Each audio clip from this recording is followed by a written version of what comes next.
Bien, vamos a comenzar con el último de estos videos, eh, donde vamos a ver algunos otros aspectos que son considerados por el Evo-Devo y por este paradigma de la biología evolutiva del desarrollo, que es el paradigma que hoy nos explica la relación entre la ontogenia y la filogenia. Un concepto importante, controvertido, como dice en esta revisión, es el de canalización. La canalización es la propiedad por la cual, a partir de un gran espacio genotípico, un genotipo con ciertas variables, se obtiene un fenotipo mucho más limitado. O sea, que existe un genotipo oculto que no se va a expresar.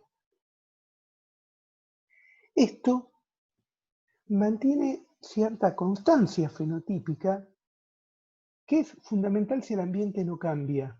Si un organismo está adaptado para ese ambiente, estará perfectamente adaptado con ese fenotipo que tiene. Cambios en el fenotipo podrían ser negativos para él. Entonces, ¿tiene alguna importancia tener ese genotipo oculto? Sí, porque ante un cambio ambiental, por ejemplo, puede ocurrir el proceso de decanalización, donde si este es el fenotipo va a quedar tan expandido como era el genotipo originalmente, o sea, se van a manifestar muchísimas más características, algunas de las cuales podrán ser importantes para una nueva adaptación ante el cambio ambiental. El fenómeno de canalización se puede relacionar con, por ejemplo, el fenómeno de redundancia génica, donde tenemos genes que tienen funciones similares y que a veces, o sea, mejor dicho, las proteínas que son codificadas a partir de ellos tienen características y funciones similares, y esto hace que no es necesario que se expresen todas ellas para que el fenotipo sea normal. Y el proceso de canalización se puede analizar también a nivel celular y molecular.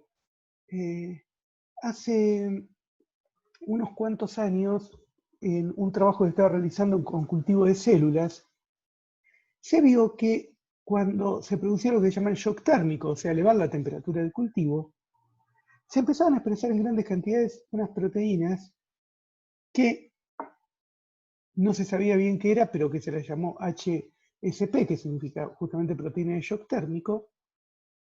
Y cuando se empezó a estudiar, se vio que esas proteínas, las cuales hoy se conocen como chaperonas, lo que hacían era facilitar que se plegaran otras proteínas. ¿Y qué es lo que ocurre? Ante una elevada temperatura, lo primero que le va a pasar negativo a la célula es que sus proteínas van a desnaturalizarse, van a cambiar su estructura tridimensional. Entonces, ahí es importante que estas HSP colaboren para que puedan volver a su estado de plegado original. En condiciones normales, las HSP se expresan en condiciones muy bajas, pero ante un cambio ambiental, esa posibilidad genotípica que tienen aparece fenotípicamente y permiten que la célula sobreviva. Bien. Los últimos 15 años para algunos científicos han sido la era de la revolución epigenética. ¿Qué significa la epigenética? Desde hace mucho tiempo ya se llama a la epigenética la características que ocurren no por la expresión génica, sino por aspectos que tienen que ver con la expresión. Específicamente en los últimos años la epigenética se ha concentrado mucho en lo que se llama la herencia epigenética, que tiene que ver con lo que se llama epialelos. ¿Qué son epialelos? Recuerden que los alelos en la genética convencional eran las formas alternativas de un gen. La diferencia entre un alelo y otro tenía que ver con la secuencia de bases. Los epialelos no. En los epialelos los cambios están a otros niveles, especialmente en la metilación de bases. O sea, en el agregado de un grupo metilo, un carbono, hidrógeno 3, a las bases, específicamente a la citosina y a la guanina. ¿Qué es lo que, a la citosina, perdón. ¿Qué es lo que permite la metilación de estas bases? Que cuando sus bases están metiladas, ese gen no se expresa. Lo interesante es que esa metilación se hereda de una célula a su célula hija. Normalmente, cuando se forman las gametas, estas marcas epigenéticas, estas metilaciones, desaparecen. Pero se sabe que no siempre están así. Vamos a verlo en un minuto. Bueno, la epigenética también considera la importancia de la simbiosis como potencial incorporación de material genético y otro proceso, la asimilación genética, donde cambios seleccionados por el ambiente, luego de eliminado el estímulo, continúan. Vamos a hacer hincapié principalmente en las dos primeras, en los epialelos y en los simbiotes. Y para hablar de epialelos vamos a hablar de herencia epigenética, y acá nos aparecen unas cuantas personas en esta imagen. El primero es Jean-Baptiste Lamarck, el naturalista francés, que fue uno de los primeros en defender una teoría evolutiva cuando en 1809 publica su libro Filosofía Zoológica, una de las que no nos vamos a meter en su teoría, pero sí vamos a decir que una de sus características, y la que más perduró en el imaginario popular, fue que los caracteres adquiridos se heredaban. Y en realidad ha sido muy exagerada, muy limitada la teoría eso, y se ha mostrado mucho el ejemplo del cuello de la jirafa que se estira para alcanzar hojas más altas, y los hijos heredan ese cuello más estirado, o del levantador de pesas cuyos hijos tendrían que también ser musculosos, etc. Sin embargo, Lamarck en su teoría tenía otras cosas mucho más allá de eso.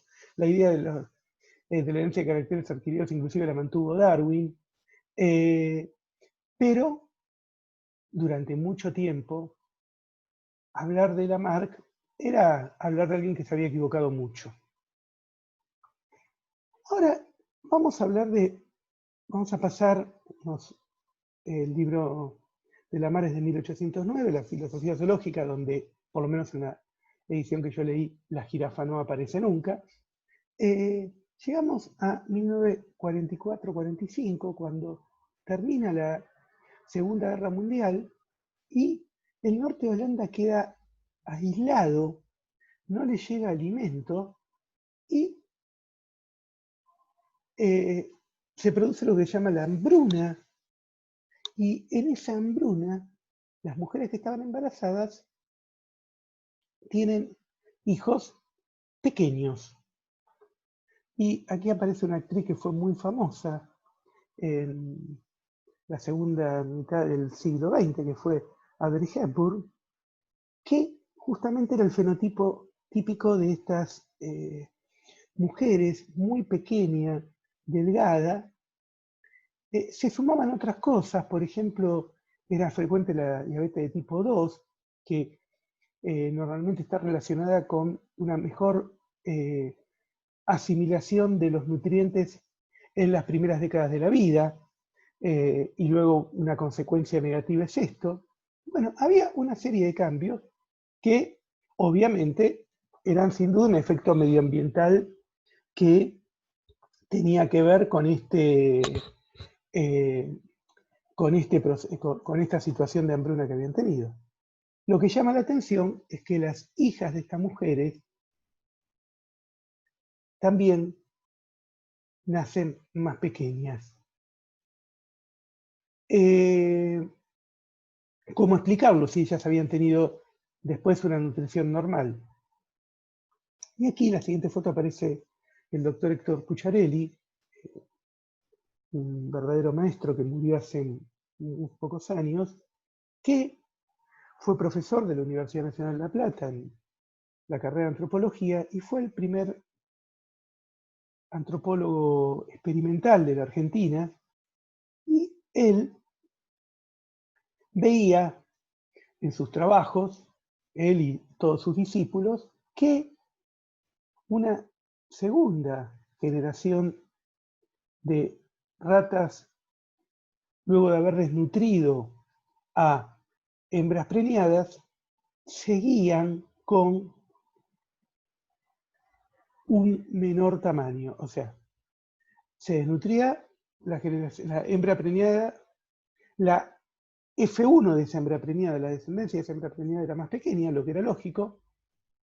A esas crías se las alimentaban normalmente. Cuando llegaban a la madurez sexual y eran preñadas, mantenían esa reducción de tamaño sus hijos. Y se llegaba a algunas generaciones más.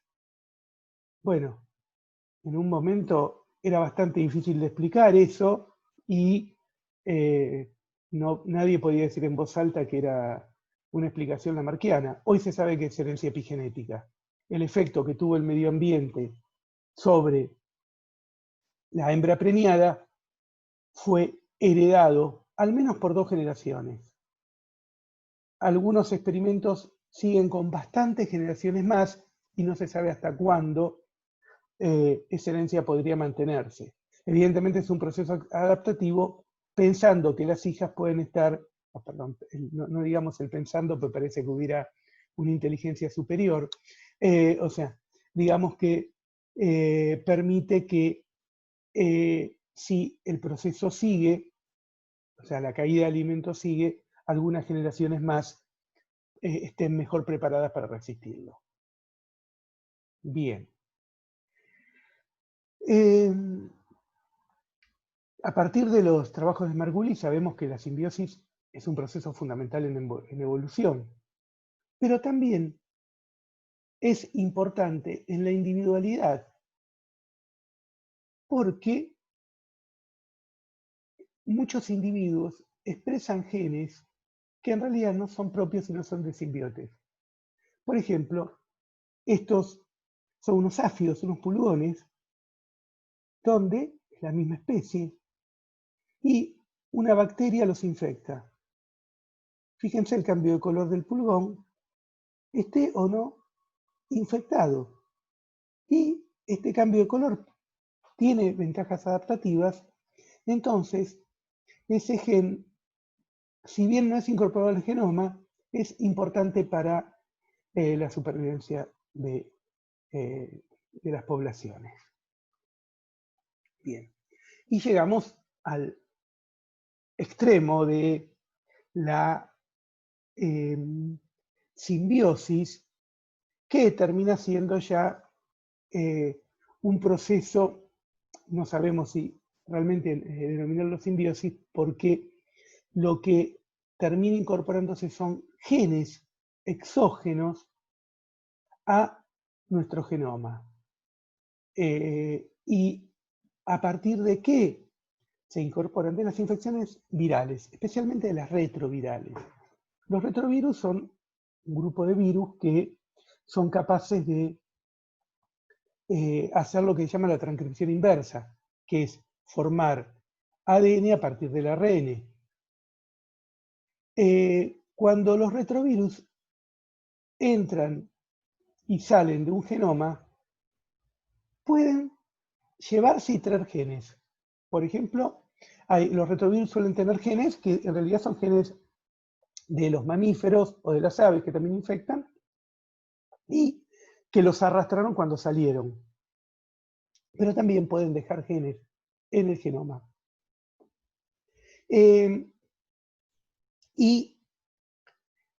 Algunos de estos genes se incorporaron en un momento en que estaba comenzando la evolución de los mamíferos terios.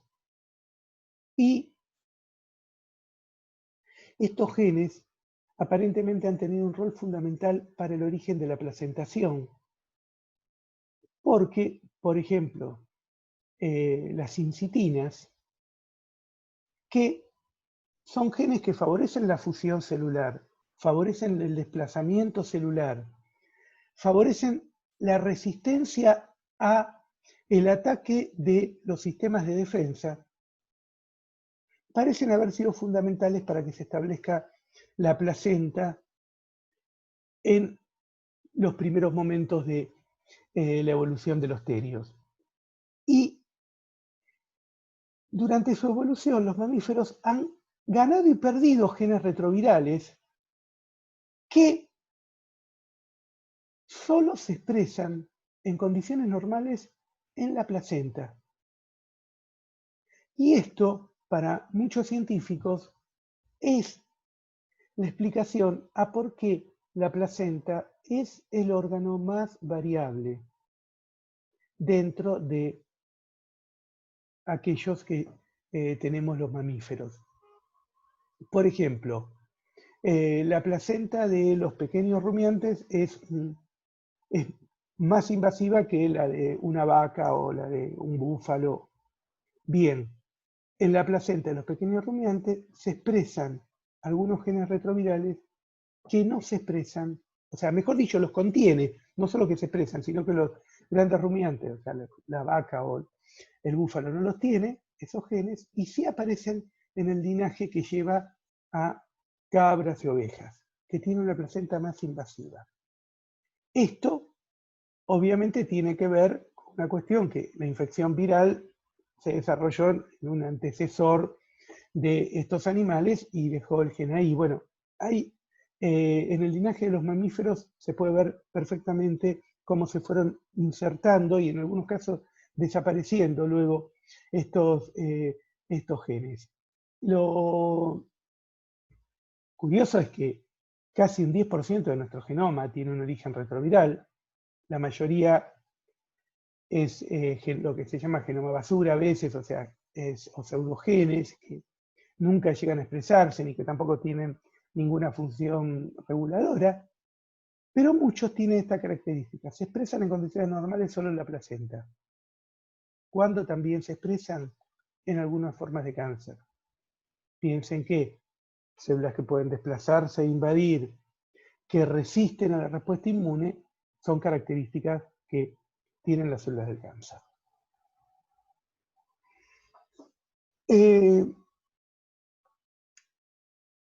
El nuevo paradigma de la evolución y el desarrollo no puede carecer de la influencia medioambiental. Hay muchos ejemplos de cómo el medio ambiente tiene un efecto directo sobre el desarrollo y sobre el fenotipo final. Y vamos a tomar como ejemplo este renacuajo, que en condiciones normales, con un medio ambiente adecuado, rico, digamos, para que él pueda alimentarse, es omnívoro. Y estas serían sus características. Fíjense, se puede alimentar de camarones de mar, de algas.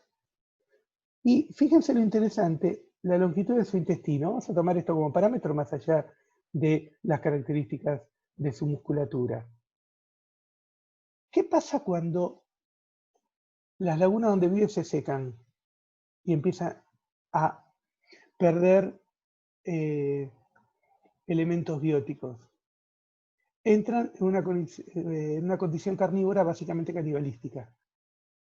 Fíjense cómo eso modifica directamente su desarrollo, y tomando el ejemplo, veamos la longitud del intestino.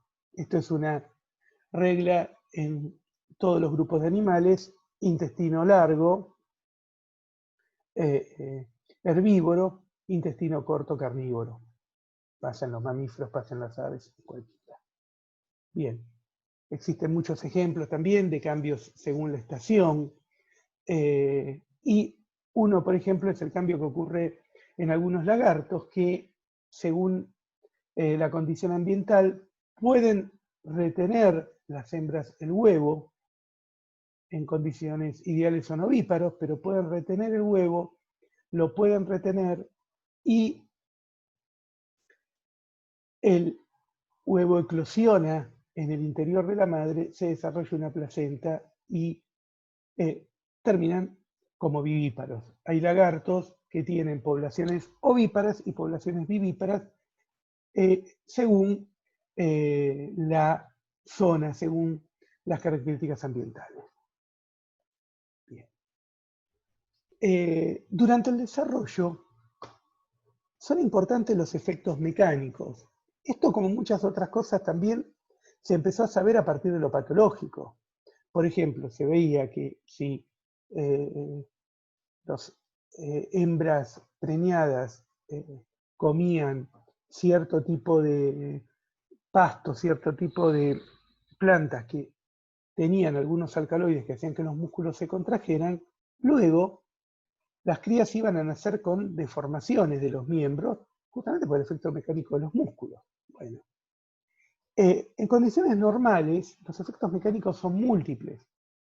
Por ejemplo, la rótula humana su forma tiene que ver con que hayan sido adecuados los movimientos en el útero materno. El movimiento de los huevos es importante para el desarrollo de los huesos de las aves. En aves también es muy interesante la posición de los dedos. Las aves, recordemos que tienen 4 dedos. El primer dedo hacia atrás, lo que se llama la anisodactilia, pero también pueden tener 2 dedos hacia atrás y 2 hacia adelante, lo que se llama cigodactilia. ¿Por qué se da esta retroversión de los dedos de las aves? Se da porque en las aves hay una diferencia en el desarrollo y el crecimiento prenatal de músculos con funciones opuestas. Entonces, si yo tengo un músculo que tira para un lado y otro que tira para el otro, y los dos tienen el mismo desarrollo, la posición no va a variar. Pero si uno se desarrolla más que el otro, se da el cambio de posición. El músculo termina accionando sobre los huesos y va a modificar la disposición que van a tomar los huesos. Acá no hay cuestiones que tengan que ver con la expresión génica en sí a nivel óseo, sino que es una consecuencia del efecto mecánico que ocurre. Y esto persiste durante toda la vida, y por ejemplo, la célula del tejido óseo, los osteocitos, según el grado de actividad que tengamos por el efecto mecánico, por el movimiento, tenderán a hacer que los huesos se fortalezcan o que los huesos se debiliten, ya sea aumentando el depósito de hueso, de tejido óseo mejor dicho, o degradándolo. Es por eso que aconsejan a las mujeres que tienen osteoporosis que caminen, que hagan ejercicio, porque eso facilita el fortalecimiento de los huesos. Otra curiosidad es que hoy sabemos que en la evolución de las especies, la hibridación es un proceso que puede ser importante. La incorporación de nuevos genes puede venir a partir de la hibridación. Nos enseñaron a partir del concepto de especie biológico de Mendel que los organismos de distintas especies no pueden reproducirse entre sí, o si se reproducen, las crías van a ser estériles. Esta ley tiene tantas excepciones que ya es muy difícil seguir enunciándola. Y algo muy curioso es que aproximadamente un 5% del genoma de europeos y también de asiáticos tiene genes que no son propios de Homo sapiens, sino que provienen de algunos de los otros homos con los que Sapiens convivió hace decenas de miles de años. Específicamente hay un porcentaje importante de genes neandertales. Lo curioso es que hay variación entre cuáles son los genes neandertales que tenemos distintos individuos, lo que implica que esos cruzamientos ocurrieron muchas veces y también en algunos casos se han encontrado genes que provienen de otro grupo de humanos que son los denisovianos. Curiosamente, y como una broma para los racistas, los únicos sapiens puros son los provenientes de poblaciones africanas que no han tenido cruzamientos con otras poblaciones. O sea, que los negros serían o algunos negros, mejor dicho, que todavía viven en esos lugares o que se mantienen en comunidades cerradas, son los únicos sapiens, Homo sapiens, con un genoma sapiens totalmente puro. No son rubios y de ojos celestes, sino que son negros. Bien, ¿cuán importante es la hibridación en la evolución? No se sabe. Hay muchas evidencias en muchas especies, como lo que acabo de mencionar en humanos, y hay algunos experimentos que asombran, pero que por el momento son experimentos como este, donde se ha generado un híbrido de Dophyllum, un cordado y un equinodermo. Esta larva es el resultado, pero realmente no sabemos cuánto esto pudo haber influenciado, porque podría llevar a realmente un cambio importante en nuestra idea sobre la evolución.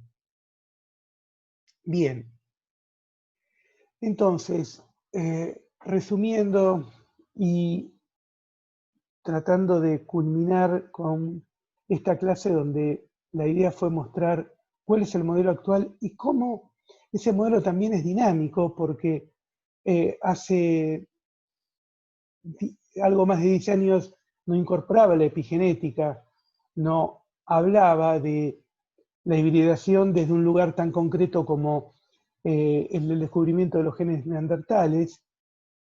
Entonces, hoy ya sabemos que no basta la genética de poblaciones, la genética del desarrollo es fundamental, pero no solo la genética, también la epigenética y también el medio ambiente.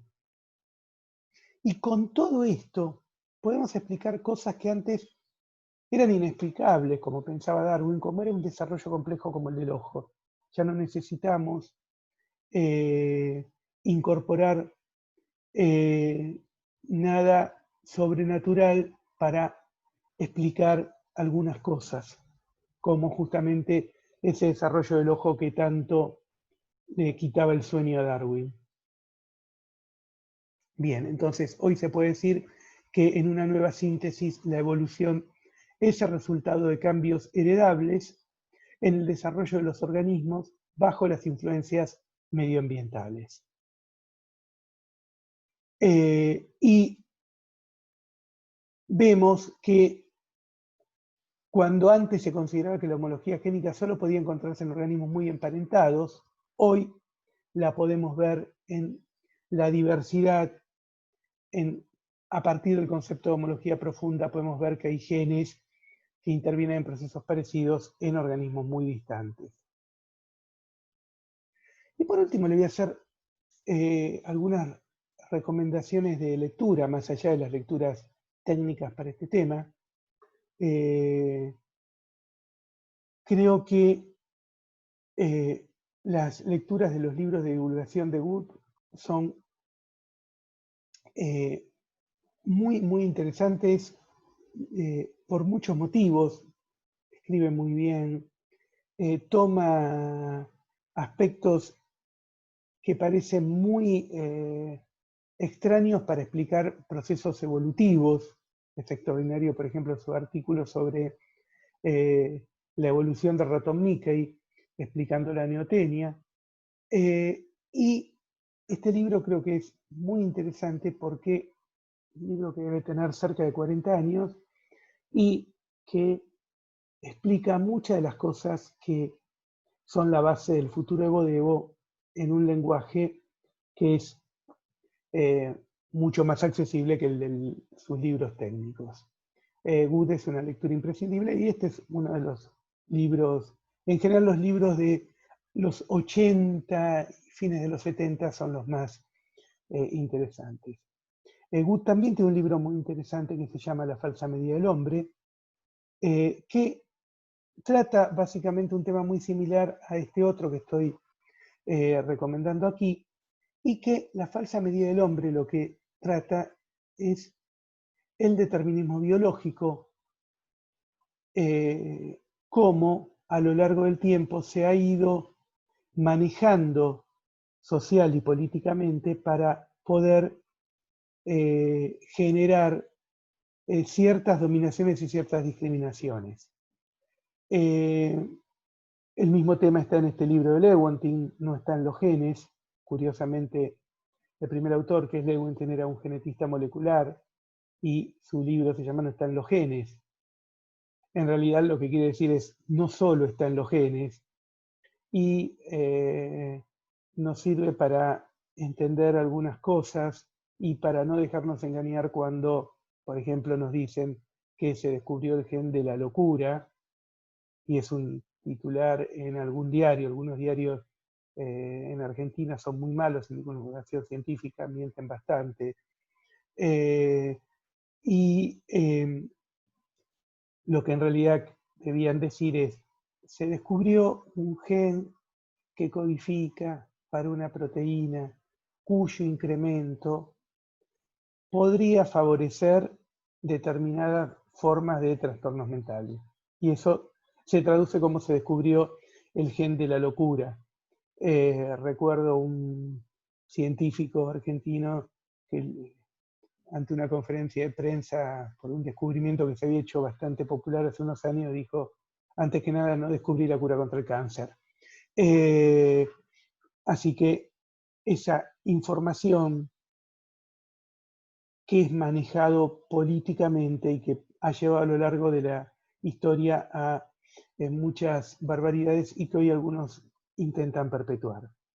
Y la última recomendación es una autopropaganda. Con una colega, Mónica Diller, escribimos este libro, Acordonados, que ha sido publicado por la editorial de la UNLP y que es una visión múltiple, o sea, mejor dicho, son múltiples visiones, las biológicas, las sociales, las antropológicas, sobre ese órgano tan extraño y variable que nombramos hace un ratito, que es la placenta. Bueno, espero les haya sido útil. Estoy siempre a disposición para que me consulten cualquier duda por mail y muchísimas gracias a todos.